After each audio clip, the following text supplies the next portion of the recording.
જણા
માટે રક્ત વેવડાવ્યું ને પોતાના જીવની આહુતિ આપી. આવો તેની પાસે આપણે આવીએ ને બીજા ગીતમાં જોડાયા. મેં આતા હું તેરે પાસ.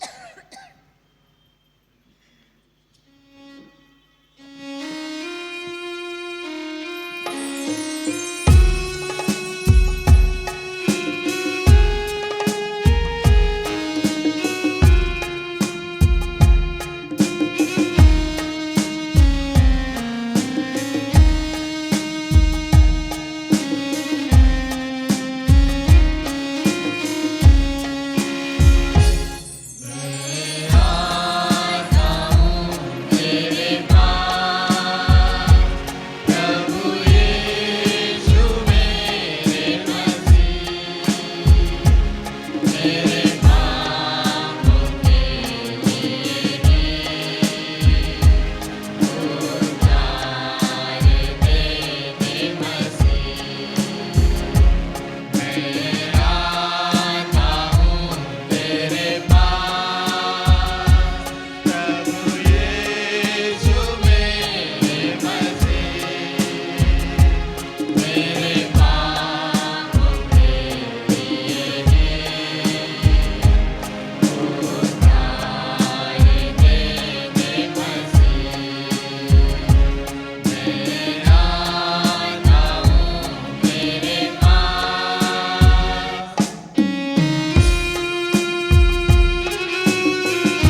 નમસ્કાર કરો અને પ્રભુ અમારા સ્તુતિના અર્પણોનો સ્વીકારો પ્રભુ ઈસુના નામમાં. આમેન. આમીન. આપણે બેસીએ.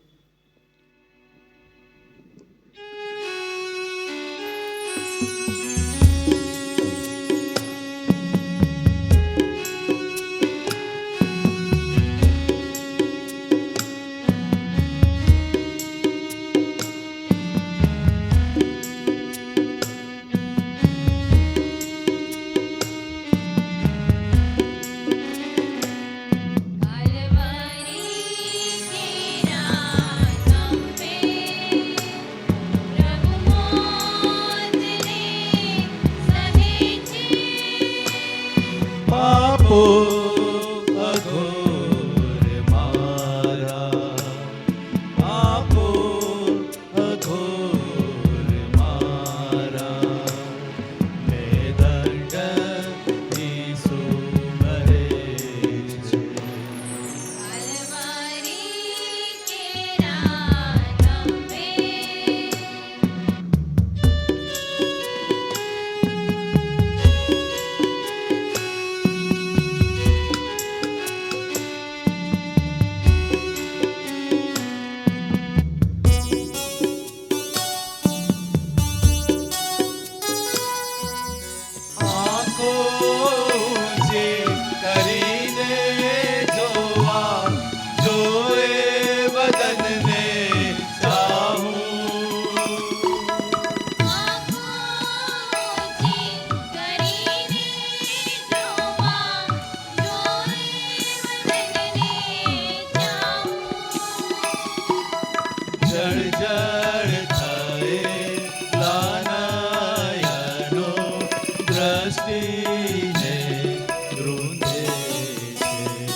પ્રભુ ઈસુ ખ્રિસ્તના 12 શિષ્યો, અને એ 12 શિષ્યોમાંથી આપણા બધાના કોઈક તો ફેવરેટ ડિસાઇપલ હશે જ, કે જેમના વિશે આપણને વાંચવાનું ગમે, જેમનામાંથી આપણને એ પડકાર મેળવવાનું ગમે, જેમના સંદર્ભમાં જે વાતો બાઇબલની અંદર નોંધવામાં આવી છે એનાથી ઘણી બધી વાર આપણને ઉત્તેજન મળ્યું છે, આપણને દિશા મળી છે, આપણને આપણા લાઈફની એક નવી એવી ડિઝાઇન પણ મળી છે.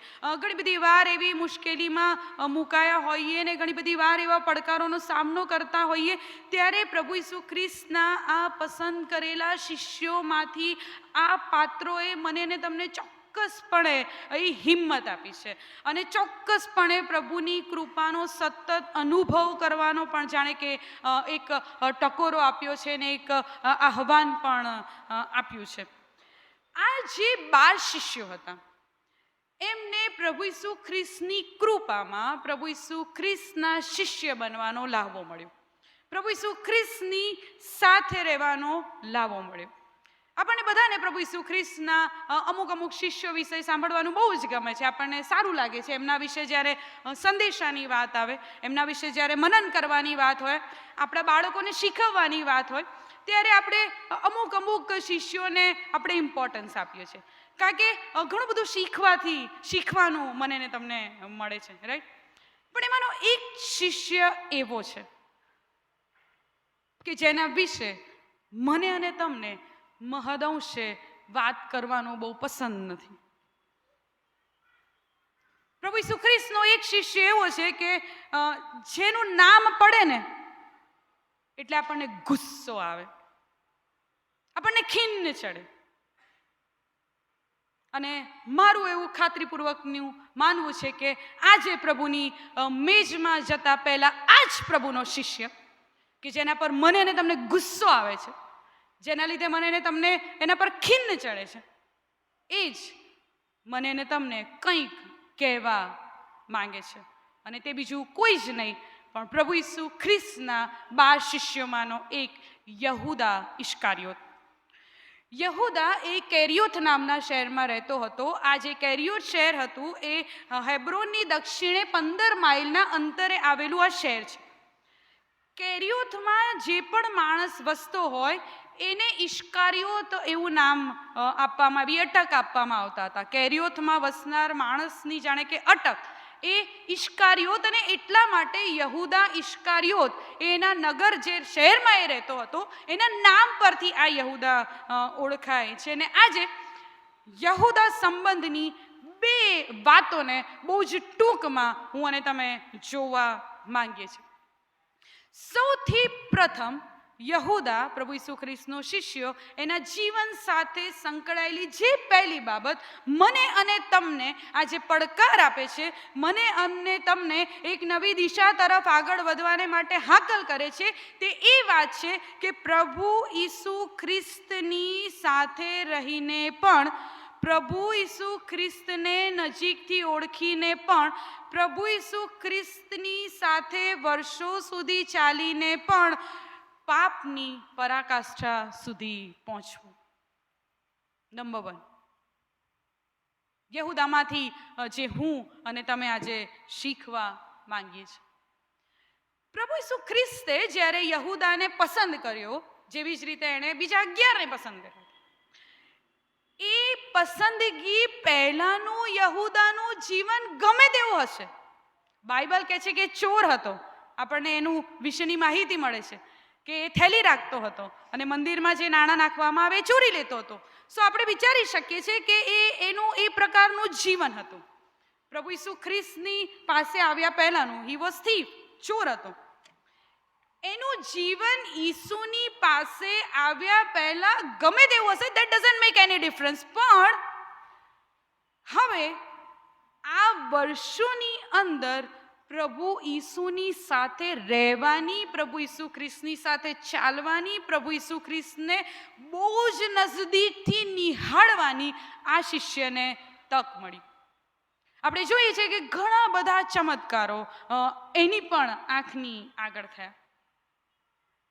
એણે પ્રભુ ઈસુ ખ્રિસ્તને શિક્ષણ આપતા સાંભળ્યા. એ સાંકડા માર્ગ અને પહોળા માર્ગનું શિક્ષણ પણ પ્રભુ ઈસુ ખ્રિસ્તે જેમ બધા શિષ્યોની સામે આપ્યું એમ એની પણ સામે આપ્યું હતું. એ પહાડ પરના ભાષણની જો વાત કરીએ તો ત્યારે પણ યહૂદા ત્યાં હતો. તેને આ વર્ષો દરમિયાન રૂબરૂ પ્રભુ ઈસુ ખ્રિસ્તનો અનુભવ થયેલો છે. He had the personal experience of Jesus Christ. પ્રભુ ઈસુ ખ્રિસ્તના એ ભાલનો અનુભવ થયેલો છે. પ્રભુ ઈસુ ખ્રિસ્તના એ પ્રેમનો અનુભવ થયો છે. પ્રભુ ઈસુ ખ્રિસ્તની એ કૃપાનો અનુભવ થયો છે. આટલો ખરાબ એ માણસ હતો, એ ચોર હતો, છતાં પણ પ્રભુ ઈસુ ખ્રિસ્ત એને સાથે રાખીને બધે જઈ રહ્યા છે, બધે ચાલી રહ્યા છે. સાથે બેસીને એ પ્રભુની સાથે જમ્યો છે ને ખાલી પ્રભુની સાથે બેસીને જમ્યો છે એટલું જ નહીં, પણ પ્રભુ ઈસુ ખ્રિસ્તને જો આપણે જોઈએ 3.5 વર્ષ દરમિયાન ઘણા બધા લોકો એમના ઘરે ઇન્વાઇટ કરતા હતા જમવા માટે.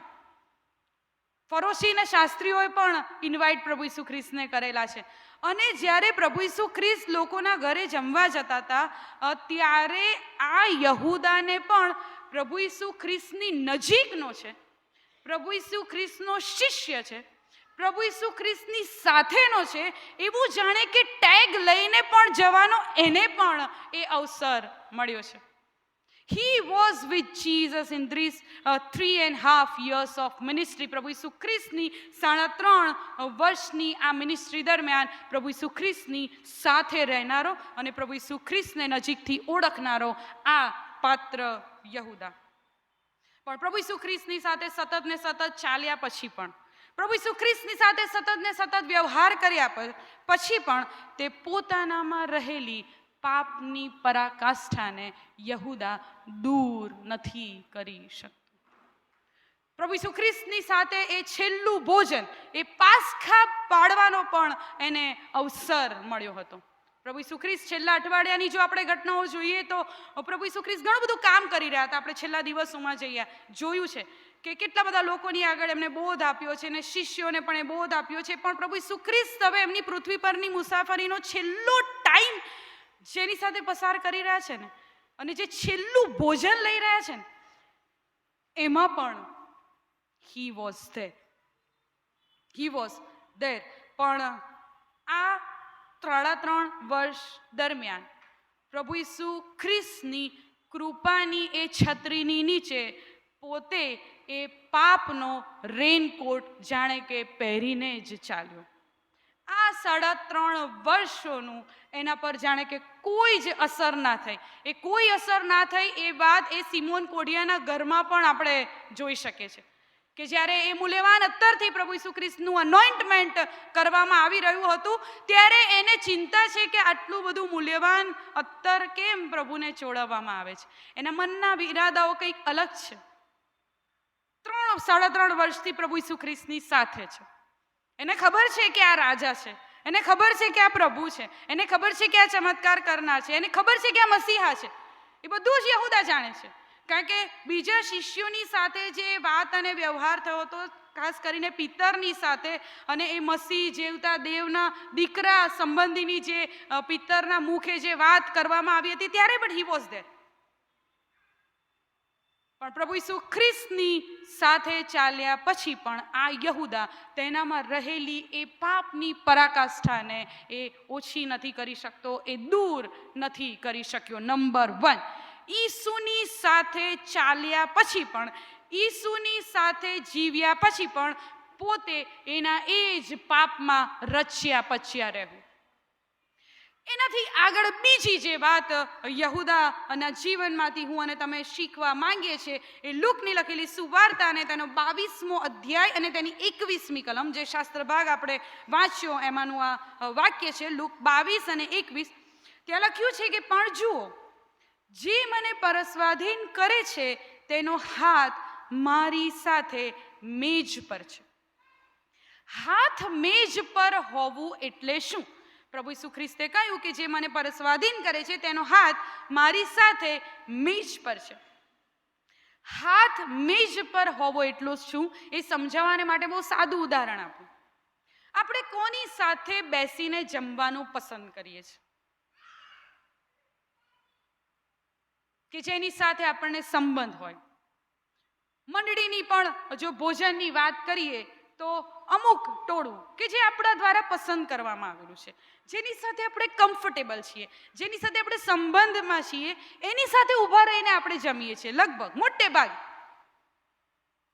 વેરી રેરલી એવું હોય છે કે કદાચ એને મળી તો લઈએ, પણ એની સાથે બેસીને જમવાનું તો વેરી રેરલી. આપણે માણસ છીએ, this is absolutely natural thing કે આપણને એની સાથે બેસીને જમવું ગમે છે કે જેની સાથે આપણો સીધો લાગભાગ હોય. એ પછી કુટુંબની વાત હોય, એ પછી મંડળીની વાત હોય, એ પછી સોસાયટીની વાત હોય, ઇવન આપણા વર્ક પ્લેસની વાત હોય. જ્યારે આપણે કોઈક જગ્યાએ સાથે સહકર્મીઓ સાથે જ્યારે આપણે જમીએ છીએ ત્યારે we have a special group કે જેની સાથે બેસીને આપણે જમીએ છીએ, જેની સાથે આપણને કમ્ફર્ટેબલ ના હોય, જેની સાથે આપણને કોઈ વ્યવહાર ના હોય, જે આપણે નિકટનો ના હોય, એની સાથે હું અને તમે મેજ પર બેસવાનું પસંદ કરતા નથી. એનો અર્થ એ છે કે પ્રભુ ઈસુ ખ્રિસ્તે જે કહ્યું કે જે મને પરસ્વાધીન કરે છે તેનો હાથ મારી સાથે મેજ પર છે, એટલે જે મને પરસ્વાધીન કરે છે તે મારી સાથે નિકટનો સંબંધ ધરાવે છે. છેલ્લું ભોજન પ્રભુ ઈસુ ખ્રિસ્તે એ શાસ્ત્રીઓ કે ફરોશીઓ સાથે નથી લીધું. છેલ્લું ભોજન પ્રભુ ઈસુ ખ્રિસ્તે એ જે ચમત્કારો કર્યા હતા અને જેટલા લોકો પ્રભુ ઈસુ ખ્રિસ્તી ટ્રાન્સફોર્મ થયા હતા, બદલાયા હતા, કેટલા બધા લોકોને પ્રભુએ બદલ્યા. એવી આ બિચારી સ્ત્રીની વાત છે. એ આપણે જોવું તો અશુદ્ધ આત્માવાળો એ માણસ છે કે જેણે પ્રભુ ઈસુ ખ્રિસ્તની સાથે રહેવાની એ ઈચ્છા વ્યક્ત કરી હતી. ધેર વેર પીપલ કે જે પ્રભુનો જેણે સ્વીકાર કરેલો હતો, પણ પ્રભુ ઈસુ ખ્રિસ્ત એમને જે સૌથી નજીકના અત્યારે પૃથ્વી પરની મુસાફરીમાં લોકો છે એની સાથે એ મેજના ભાગીદાર બને છે. અને પ્રભુ ઈસુ ખ્રિસ્ત કહે છે કે જે મને પરસ્વાધીન કરે છે તેનો મારી સાથે સીધો લાગભાગ છે, તેનો મારી સાથે સીધો એ વ્યવહાર છે. અને જે મને પરસ્વાધીન કરે છે તે બીજું કોઈ નથી પણ મારા પસંદ કરેલા ટોળામાં છે. પ્રભુ ઈસુ કહે છે કે જે મને પરસ્વાધીન કરે છે તેનો હાથ મારી સાથે મેજ પર છે. બે બાબતો યહૂદાના સંદર્ભની અંદર કે તે પોતે પ્રભુ ઈસુ ખ્રિસ્તની સાથે રહીને પણ પોતામાં રહેલા એ પાપને ને પોતાના એ જૂના માણસપણાને દૂર નથી કરી શક્યો. 12 શિષ્યોએ ઠોકર ખાધી હતી. 12 શિષ્યો પ્રભુ ઈસુ ખ્રિસ્તના પ્રિડિક્શન પ્રમાણે એ સમયે પ્રભુ ઈસુ ખ્રિસ્તના વધસ્તંભને સમયે એમનાથી દૂર હતા. પણ યહૂદા એકમાત્ર એવું પાત્ર હતું કે જે ફક્ત ઠોકર ખાય છે એટલું જ નહીં, બીજા બધા શિષ્યોએ તો ઠોકર ખાધીને પાછા આવ્યા. ક્યાંક ભૂલ થઈ ગઈ. પિત્તરની વાત હોય, યાકૂબની વાત હોય, બધા સંતાઈ ગયા, કારણ કે એ બહુ વધસ્તંભનું આકરું મરણ હતું. And it was tough time. બધાએ ઠોકર ખાધી છે. પણ આ નિકટનું પાત્ર કે જે પ્રભુ ઈસુની સાથે રહીને પણ એનામાં રહેલી પાપની પરાકાષ્ઠાને ઓછું કરી શકતો નથી, અને જે પ્રભુને પરસ્વાધીન કરનાર માણસ છે એ બીજું કોઈ નથી પણ પ્રભુએ જ પસંદ કરેલા ટોળામાં છે. અને આ પસંદ કરેલા પાત્રે પ્રભુ ઈસુ ખ્રિસ્તના કે જે પ્રભુ ઈસુ ખ્રિસ્તની સાથે બેસીને જમતો તો, ફરતો તો, અને જેણે છેલ્લું ભોજન પણ પ્રભુ ઈસુ ખ્રિસ્તની સાથે લીધું, એ યહૂદા આજે મને અને તમને પણ કંઈક કહી રહ્યો છે. યહૂદાએ તો ગુપ્તમાં રાત્રે કોઈ જોવે ને એ રીતે પ્રભુ ઈસુ ખ્રિસ્તના એ છેલ્લા ભોજન પછી નીકળી જાય છે અને એ રોમન સૈનિકોને મળે છે. ઓલરેડી એણે પહેલેથી વાતચીતો કરી લીધી છે અને ચુંબનનું નિશાન આપણે ગીતમાં પણ ગાય છે કે મિત્રે ચુંબનના નિશાને પકડાવ્યો, right? All the things are prepared. અને અહીંયાથી નીકળીને યહૂદા કોઈ જોવે નહીં એ રીતે નીકળે છે ને એને જે કરવાનું હતું પ્રભુ જાણે છે, શિષ્યો નથી જાણતા. યહૂદાને કોળીઓ બોડીને પ્રભુ ઈસુ ખ્રિસ્ત આપે છે અને પ્રભુ ઈસુ ખ્રિસ્ત એને કહે છે કે તારે જે કરવાનું છે તું જલ્દી કર. પ્રભુ ઈસુ ખ્રિસ્ત જાણે છે પણ શિષ્યો નથી જાણતા. એ લોકો એના માટે કંઈક બીજું વિચારે છે કે ગરીબોને દાનમાં કંઈક આપવાનું હશે માટે પ્રભુએ એને કંઈક બહાર મોકલ્યો છે. શિષ્યોને પણ ખબર નથી. પ્રભુ ઈસુ ખ્રિસ્તની સાથે હતો તો એ 11 શિષ્યોની પણ સાથે હતો. એણે કોઈને ભનક બી પડવા નથી દીધી કે શું કરવા જઈ રહ્યો છે. He was every time with Jesus and his disciples. પણ એને ગુપ્તમાં જાણે કે બધાથી છાનું રાખીને એને જે કરવાનું હતું ને એ એણે કર્યું છે. એણે જ્યારે પ્રભુ ઈસુ ખ્રિસ્તને ચુંબન કર્યું હશે અને તરત જ પેલા રોમન સૈનિકોએ પ્રભુ ઈસુ ખ્રિસ્તને પકડ્યા, ત્યારે બી મારું એવું માનવું છે કે ઘણા શિષ્યોને ખબર બી નહીં પડી હોય કે આ શું થયું.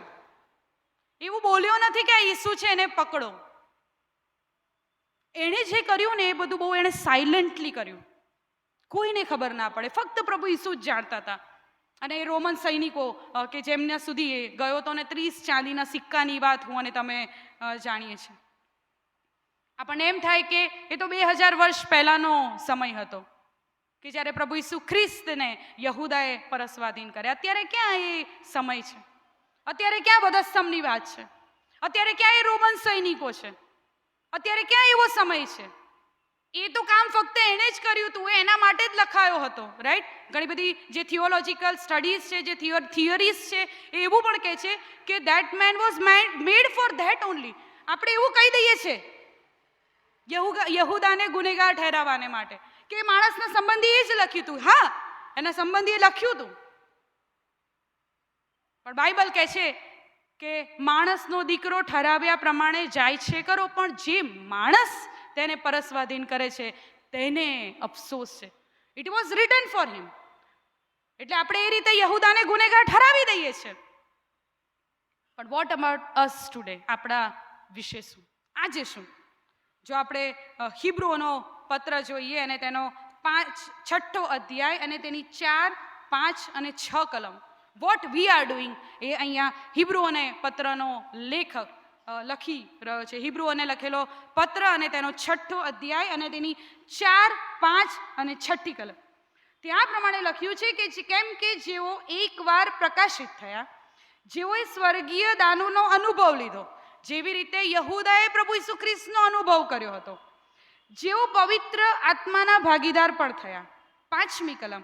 અને જેઓએ દેવના ઉત્તમ વચનોનો તથા આવનાર યુગના પરાક્રમનો અનુભવ કર્યો અને ત્યાર પછી પતિત થયા, તેઓની પાસે નવેસરથી પસ્તાવો કરાવવો એ અશક્ય છે, કેમ કે તેઓ પોતામાં દેવના પુત્રને જેવી રીતે યહૂદાએ વધસ્તંભે જડાવ્યો હતો તેવી જ રીતે ફરીને વધસ્તંભે જડાવે છે અને ખુલ્લી રીતે તેનું અપમાન કરે છે. That's what we are doing.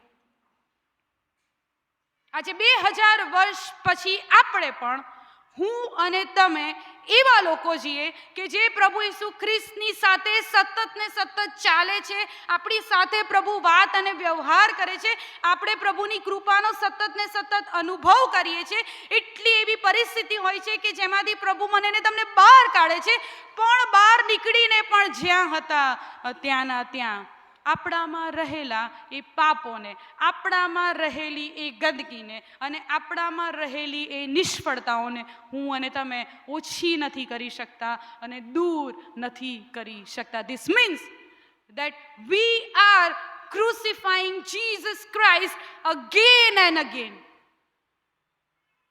હું અને તમે આપણામાં ને આપણા દ્વારા પ્રભુ ઈસુ ખ્રિસ્તને એકવાર નહીં પણ ફરીને વધસ્તંભે જડાવીએ છીએ. યહૂદાએ એકવાર વધસ્તંભે પ્રભુ ઈસુ ખ્રિસ્તને જડવાને માટે સોંપ્યા હતા, but we are doing it in our day to day life. રોજે રોજ આપણા વાણી દ્વારા, આપણા વર્તન દ્વારા, આપણા સંબંધો દ્વારા મંડળીમાં જે આપણી એકબીજા માટેની જે ઈર્ષ્યા છે, અદેખાઈ છે અને જે એ બાબતો છે કે જે પ્રભુના વચનોની વિરુદ્ધ છે, એમાં રચ્યા પચ્યા રહીને જાણે કે હું અને તમે ફરીને ફરી પ્રભુ ઈસુ ખ્રિસ્તને વધસ્તંભે જડાવીએ છીએ અને પ્રભુ ઈસુ ખ્રિસ્તનો ખુલ્લે આમ અપમાન પણ કરીએ છીએ. It is our life by which we are crucifying Jesus over and over again. And number 3, પ્રભુ ઈસુ ખ્રિસ્તને પરસ્વાધીન કરનાર મારું અને તમારું જીવન છે. હું અને તમે જે છીએ એ પ્રભુ ઈસુ ખ્રિસ્તના પસંદ કરેલા ટોળામાં જ છીએ. આપણે યહૂદાથી બિલકુલ પણ અલગ નથી, બિલકુલ પણ નહીં. આપણા જીવન દ્વારા જે હું અને તમે કરી રહ્યા છે એ યહૂદાના જ જેવું હું અને તમે કરી રહ્યા છે. અને આજે સવારે યહૂદા મને અને તમને એમ કહે છે, થોભી જાઓ. મને તમે ગુનેગાર ઠરાવો ને એ પહેલા, મને તમે દોષિત ઠરાવો એ પહેલા, just look at yourself. તમારા જીવનો સંબંધી તમે વિચાર કરો. જો હું આજે પ્રભુ ઈસુ ખ્રિસ્તને પરસ્વાધીન કરું છું ને 2000 વર્ષ પહેલા મેં પ્રભુ ઈસુ ખ્રિસ્તને વધસ્તંભે ચડાવવાને માટે મોકલ્યા હતા, then what are you doing? યહૂદા મને ને તમને પ્રશ્ન પૂછી રહ્યો છે કે અત્યારે તમે લોકો શું કરી રહ્યા છો? આ યહૂદા મને ને તમને એમ પણ કહી રહ્યો છે કે કેટલી બધી વાર જેવી રીતે હું પ્રભુના પ્રેમ તળે રહો, પ્રભુની કૃપા તળે રહો, પ્રભુની સાથે વ્યવહાર કરો, એટલી વાર તમે પણ કર્યો છે. તો તમે પણ કેમ આ કરી રહ્યા છો? અને આ યહૂદા મને ને તમને એમ પણ કહે છે કે મેં તો 2000 વર્ષ પહેલા એ ભૂલ કરી, પણ આજે તમે એ ભૂલ ના કરશો, ના કરશો. આ જ યહૂદા મને ને તમને આ મેજના ભાગીદાર થતા પહેલા કહે છે. આજે આપણે આપણા જીવનો સંબંધી વિચાર કરીએ. પાઉલ પ્રેરિત પહેલો કોરિન્થીઓને પત્રના 11મા અધ્યાયનું જે શાસ્ત્રભાગ 23 થી આગળ વાંચવામાં આવ્યું ને એ છેલ્લા ભોજન સંબંધી પાઉલ પ્રેરિત કહે છે. અને 27મી કલમમાં પહેલો કોરિન્થી 11 અને 27માં પાઉલ પ્રેરિત કહે છે કે એ માટે જે કોઈ માણસ અયોગ્ય રીતે પ્રભુની રોટલી ખાશે કે તેનો પ્યાલો પીશે તે પ્રભુના શરીરનો અને રક્તનો અપરાધી થશે. યહૂદા માટે એ ભોજન પ્રથમ અને છેલ્લી વાર હતું. એ છેલ્લું ભોજન એ પ્રભુ ઈસુ ખ્રિસ્તના ભંગાયેલા શરીરની વાત છે, પ્રભુ ઈસુ ખ્રિસ્તના એ વેવડાવેલા એ રક્તની વાત છે. યહૂદા આજે મને કહે છે કે હું તો ત્યાંથી નીકળી ગયો, એ વખતે અયોગ્ય રીતે એ પ્રભુની સાથે મેજ પર મેં મારો હાથ નાખ્યો, but today please please please you don't do this. અયોગ્ય રીતે પ્રભુની મેજના ભાગીદાર તમે ના થશો એવું મને અને તમને આ યહૂદા કહી રહ્યો છે. 2000 વર્ષો પહેલા એ પ્રભુની મેજ અને યહૂદાની વચ્ચે એ 30 ચાંદીના સિક્કા હતા. આજે સવારે મારે ને તમારે એ વિચાર કરવાની જરૂર છે કે મારી અને આ પ્રભુની મેજની વચ્ચે એવા કયા ચાંદીના સિક્કા છે કે જેને લીધે હું અયોગ્ય રીતે મેજનો ભાગીદાર બની રહી છું કે બની રહ્યો છું. અને એ 30 ચાંદીના સિક્કા લખ્યું છે કે યહૂદાએ પછી ફેંકી દીધા, રાઈટ? એ પાછો આપવા ગયો, લીધા નહીં, ફેંકી દીધા. આજે મારે ને તમારે એ વિચાર કરવાની જરૂર છે કે કયા એવા ચાંદીના સિક્કા છે કે મારા અને મારા એ પ્રભુ કે જે મારે સારું વધસ્તંભે જડાયા. આપણે વિચાર કરીએ કે કેવી રીતે કોઈ માણસ એ 2000 વર્ષ પહેલા આપણા આજના પાપની માફીને સારું મરણ પામી શકે. કેટલી ઉત્તમ વાત, before this much years, but he died. Jesus died મને અને તમને ખંડી લેવાને માટે. પ્રભુ ઈસુ ખ્રિસ્ત એવું નથી ઈચ્છતા કે મારો અને તમારો નાશ થાય, મને અને તમને અનંત જીવન મળે માટે જ તેઓએ મારે અને તમારે સારું વધસ્તંભનું આકરું દુઃખ ભોગવ્યું. મને ને તમને તારણ મળે, મને ને તમને મુક્તિ મળે. એ પાપો કે જેમાંથી હું અને તમે બહાર નથી આવી શકતા, એવા પાપો કે જેમાં જ મારું અને તમારું જીવન વણાયેલું છે, એવા પાપોથી દૂર કરવાને માટે પ્રભુ ઈસુ ખ્રિસ્ત મારે સારું અને તમારે સારું મરણ પામ્યા. અને એ પરમ પવિત્ર સ્થાનનો જે પડદો એ 2000 વર્ષ પહેલા પ્રભુ ઈસુ ખ્રિસ્તે ફાડી નાખ્યો. એ પરમ પવિત્ર સ્થાનનો પડદો કે જે હું અને તમે જાણીએ છીએ કે એની અંદર કોઈને પણ જવા દેવામાં આવતું નહોતું. ફક્ત એકવાર પ્રમુખ યાજક દર વર્ષે એકવાર એ દરેકના પાપોના પાપાર્થર્પણ લઈને એ પડદાને પેલે પાર જતા હતા. એ પડદાની પેલે પાર જવાનું કોઈનાથી શક્ય નહોતું. કોઈ પણ એને પાર નહોતા કરી શકતા, ઇવન યાજકો પણ નહીં. ફક્ત પ્રમુખ યાજક વર્ષમાં એક જ વાર ત્યાં જઈ શકતો હતો. આ જે પડદો હતો, હું અત્યારે હેરોદ રાજાના સમયનું જે બીજું યહોવાનું મંદિર હતું એની વાત કરું છું. આ જે પડદો હતો એ 60 ફૂટ લાંબો હતો અને એ 60 ફૂટ ઊંચો હતો અને 30 ફૂટ એ પહોળો હતો. એની ઊંચાઈ અને એની લંબાઈ, લેન્થ એન્ડ વિડ્થ, અને એની જે જાડાઈ હતી એ 4 ઇંચની હતી. 4 ઇંચ એટલે લગભગ આટલું કહી શકીએ આપણે. અને એ જે કર્ટેન હતો એ બાબેલોનિયન ક્લોથનો હતો.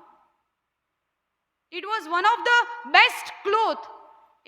એ સમયની અંદર બહુ ઉત્તમ એવું કપડું હતું એનો એ પડદો. કારણ કે એ બાબેલની ગુલામી પછી એ જે મંદિર હતું, બીજા મંદિરની વાત આવે છે, અને એ પડદો બહુ જ સુંદર હતો. 60 ફૂટ એની લંબાઈ ઊંચાઈ અને 30 ફૂટ એ પહોળાઈ અને 4 ઇંચ જાડો. એવું સ્કોલર્સ કહે છે કે એ પડદાને જો થોડું આમ તેમ કરવું હોય, મેનિપ્યુલેટ કરવું હોય તો 300 પ્રિસ્ટની જરૂર પડે, 300 યાજકોની જરૂર પડે. This means it was very difficult કે ફાડવામાં આવે. જો કોઈક એવી કાતર વડે કે એવા સ્પેશિયલ વસ્તુ વડે જો પ્રયત્ન કરવામાં આવે તો બી 4 ઇંચનું કશું કાપવું, એટલે જે કદાચ ટેલરિંગ કરતા હશે ને એ કાપતા હશે કપડું, એને જ ખબર છે કે શું થાય. This means it was very impossible, next to impossible કે પરમ પવિત્ર સ્થાનનો પડદો ફાટે. એનાથી આગળ નીચેથી ફાટે તો આપણે એમ પણ કહી શકીએ કે કોઈકને નીચેથી ફાડ્યો હશે, પણ એ ટોપ ટુ બોટમ ફાટ્યો છે. એ સ્વર્ગમાં જવાનો માર્ગ પ્રભુ ઈસુ ખ્રિસ્તના દ્વારા અને પ્રભુ ઈસુ ખ્રિસ્તમાં મને અને તમને લાવો મળ્યો છે. સ્વર્ગમાં જવાનો અવસર મળ્યો છે. ત્યારે આવો, હું અને તમે આજે એ આત્મ તપાસ કરીએ. પાઉલ પ્રેરિત કહે છે કે મેજના ભાગીદાર બનતા પહેલા પોતે પોતાની પરીક્ષા કરવી. We all are sinners. આપણે બધા જ પાપી છીએ અને આપણે બધા જ તેમની મહિમા વિશે અધૂરા છીએ. પણ પ્રભુની મેજમાં જતા પહેલા આવો વાલાઓ, let us think about our self. આપણે આપણી પોતાની જાતની પરીક્ષા કરીએ. મારા અને તમારા માટે એ પરમ પવિત્ર સ્થાનનો પડદો ઉપરથી નીચે સુધી પ્રભુએ ફાડી નાખ્યો. એટલા માટે કે now we just don't want anyone. કોઈ હાઈ પ્રીસ્ટની જરૂર નથી. એક જ પ્રમુખ યાજક, પ્રભુ ઈસુ ખ્રિસ્ત.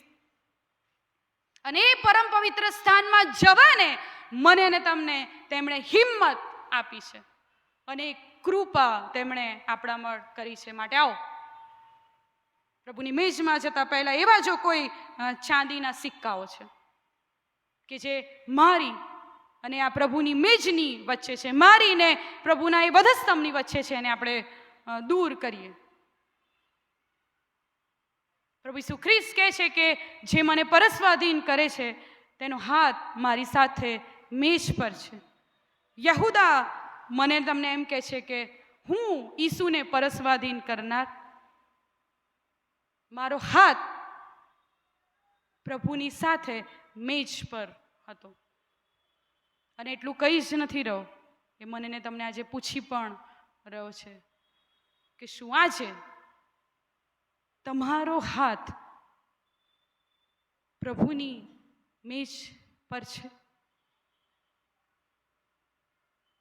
કેવી રીતે છે? યહૂદા મને ને તમને પૂછી રહ્યો છે. પ્રભુ આ વચન સમજવાને માટે તેમની કૃપામાં સૌપ્રથમ મને અને પછી આપણ સર્વને તેમની આશીષ આપે. આવો આપણે પ્રાર્થના કરીએ. પ્રભુ ઈસુ, અમે ફરીથી તમારી પાસે આવ્યા છે અને પ્રભુ આજે સવારે તમારા મેજની પાસે અમે આવ્યા છે. અત્યારે પ્રભુ અમે અમારી પોતાની જાતોની પરીક્ષા કરીએ છીએ. તમારી મેજમાં યોગ્ય રીતે ભાગીદાર બનવાને માટે પ્રભુ અહીંયા બેઠેલી એક વ્યક્તિને અને મને તમે તૈયાર કરો. પ્રભુ ઈસુને લીધે આમેન.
પાસ્ટોરેટ કમિટીના સભ્યને વિનંતી કે ઉપર આવી જશો.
છો.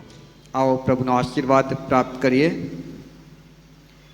ઈશ્વરની શાંતિ જે સર્વ સમજ શક્તિની બહાર છે તે આપણા હૃદય અને મનોને ઈશ્વર અને તેમના પુત્ર પ્રભુ ઈસુ ખ્રિસ્ત દ્વારા આપણા પ્રભુના જ્ઞાન અને પ્રેમમાં સંભાળી રાખો અને સર્વ શક્તિમાન ઈશ્વર પિતા, ઈશ્વર પુત્ર અને ઈશ્વર પવિત્ર આત્માનો આશીર્વાદ આપણા સર્વ પર ને સેનાઈ રાજકોટ ચર્ચના પ્રત્યેક વહાલા ઉપર ઉતરી આવો. સદા આપણી સાથે રહો.